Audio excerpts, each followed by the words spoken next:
1987 was Willie T's most competitive stint. He signed to drive for his boyhood hero, Dan Gurney.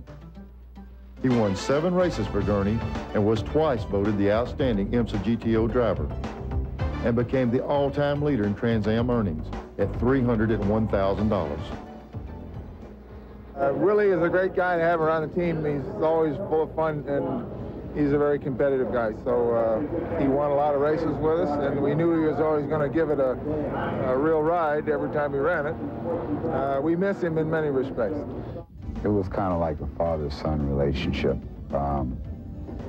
Dan and I were as close off the track as we were on. And when I started racing for Dan, Dan told me and showed me how to be politically diplomatic.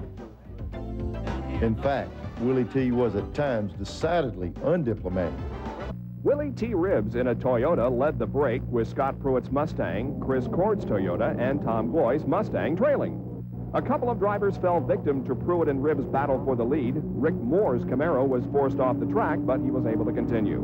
Then Rick Eppinger is the meat in this Pruitt-Ribbs sandwich that cost Pruitt second spot.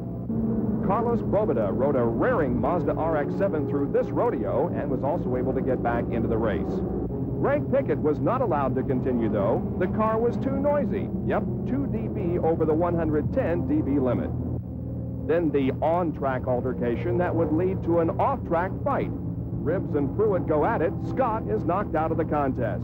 But Willie T. battles back to finish second to Chris Cord in one of Dan Gurney's Toyotas. Bruce Jenner led the Roush team with a third-place finish. Terry Visker was 6th overall and first in the GTU class in his Pontiac Fiero.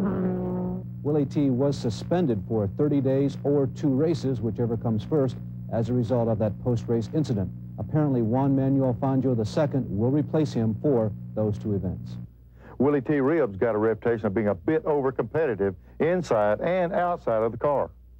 You know, in 15 years of racing, I think I've had 2 scuffles. I mean, they weren't fights. Nobody forgets them. And nobody forgets. Do you think you had to do that to gain the driver's respect? You know, at the time, I wanted to show the team owners and the sponsors that, hey, I am a hard trier, I want to win, and I hope you respect me for that. Maybe I could have addressed it in a different manner in those days, but I was young and I was hungry, and I just wanted to be respected. You know what I mean? I wanted to be respected as an up-and-comer. One of the more notorious incidents was a run-in, literally, with Scott Pruitt in Miami. It started one of those great personal rivalries in racing that helps to sell lots of tickets. Oh, absolutely. I mean, it was an IMSA race. It wasn't a Winston Cup or it wasn't an IndyCar race. It was semi-pro, and you know, that is actually before Scott and I became real serious rivals and competitors. I mean, it was kind of the start. That kicked it off. And it was something that I just couldn't believe. It went way out of overboard. Nowadays, Ribbs is a lot calmer. And as he said earlier, more diplomatic. But he still trains for racing like he was training for a championship fight. That stamina and endurance was working well for Ribbs back in 1988. He had just won a Trans Am race at Sears Point, and the next day he got a message to call Billy Cosby. Willie's dad took the call. How come he doesn't drive Indy cars or something like that? And he said, they're stock cars. He said, well, he can't. What do you mean he can't? Isn't he good enough? He said, oh, yeah, he's good enough. He said, but it costs a lot of money, and he doesn't. It's hard to get that kind of money. He is a fine driver, and he should be given an opportunity, and he should have one. And it's very, very strange that he doesn't have that yet. Very strange. And then as you begin to get yourself involved in why, you begin to find out why. And so if you can do something about it, you do. I don't recommend that. He said, what'd you say? I said, well, I would like you to think of me as a friend 20 years down the road, and I would like you and your wife to stay together. And if you get involved in IndyCar racing, you might end up in a divorce because it's a license to spend money. It took over a year to work out, but Cosby finally got involved in 1990. Willy T. Ribbs piloted the Raynor Cosby car in 7 IndyCar races, including a 10th place finish at Vancouver. He finished 26th in the PPG Cup points. Then, in 1991, Cosby helped him get a ride in the Derek Walker year-old Lola Buick for the 75th Indy 500. Willy T. had fought and scraped and clawed his way back to IndyCars. Once again, it was a last-minute, low-budget operation with old engines. We went there with just enough money to get there, basically, and as you know, the whole month is a high-pressure, high-money, and a lot of work and a lot of pieces you need, and we didn't have all the pieces. We blew an engine right up to qualifying. I mean, that early afternoon, we blew a turbo on the last day on the last weekend of qualifying. And I really thought it was over. And Derek Walker told me, he says, look, we can get this fixed, and we're going to take a shot at it.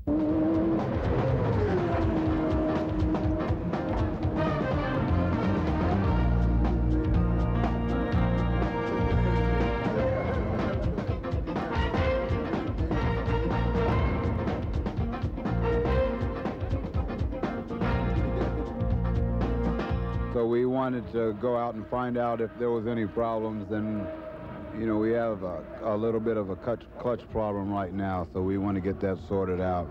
You know, the object of the game is to get in the race, and there's 2 weekends here to do it, so we're not going to rush into it. You know, Willy hasn't run here on a speedway, you know, for some time, so we need to give him some track time, and you know, it's coming up real soon, so we're in no hurry. It was like winning a race. It was the same feeling, right? It was the same feeling as if I had just won a race, and a big race. The most important thing in my career was qualifying for Indy in 1991. I didn't understand how important it was and how difficult it is. Willy T. Ribbs had made history again. Gentlemen, start your engines.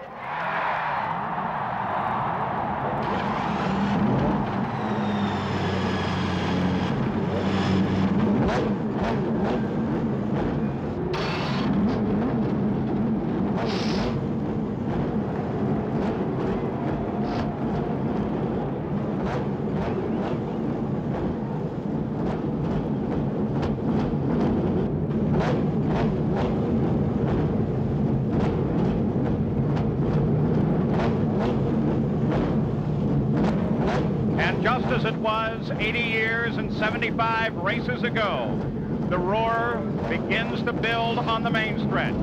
The 33 are ready. The sound dwarfs the cheers of the crowd. 80 years ago, it was 80,000. Now, nearly 500,000 people to watch 33 of the finest, ready to race on a Sunday afternoon in Indiana. Emerson Fittipaldi. A.J. Foyt begins to roll away for the 34th time. Willy T. Ribbs staring into history. As the pace picks up, they're off in the 4th turn. The pole sitter, Rick Mears, brings the field down. Harold Shelby has the Viper off of the course. And between Sweeney's green flag, the 75th Indy 500 is underway. And Willy T. Ribbs comes into the pits. Some sort of mechanical problem. Doesn't look good when they go to the Zeus fastenings on that cowling. They're going to take the top of the car off. And usually the first thing they do is change the electronics on the car because it's easy to change, and it often is the problem. Willy T. Ribbs out of the race as well. Here's Jerry Punch.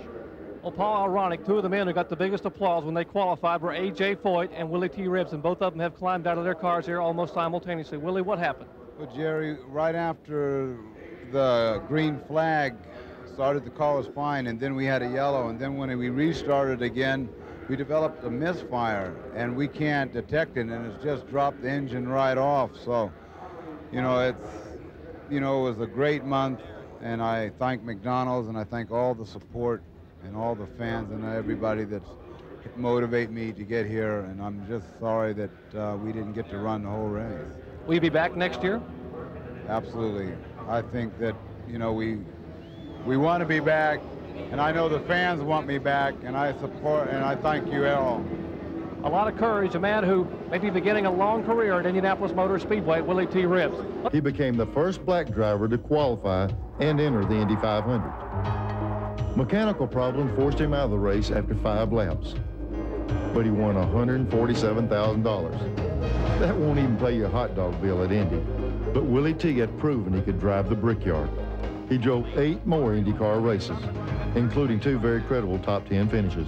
The media has reported extensively about Willy T. Ribbs breaking the racial barriers in racing. But Willy will tell you he never wanted to be the first black this or the first black that. He just wanted to be first to the checkered flag. He wants to be a winner.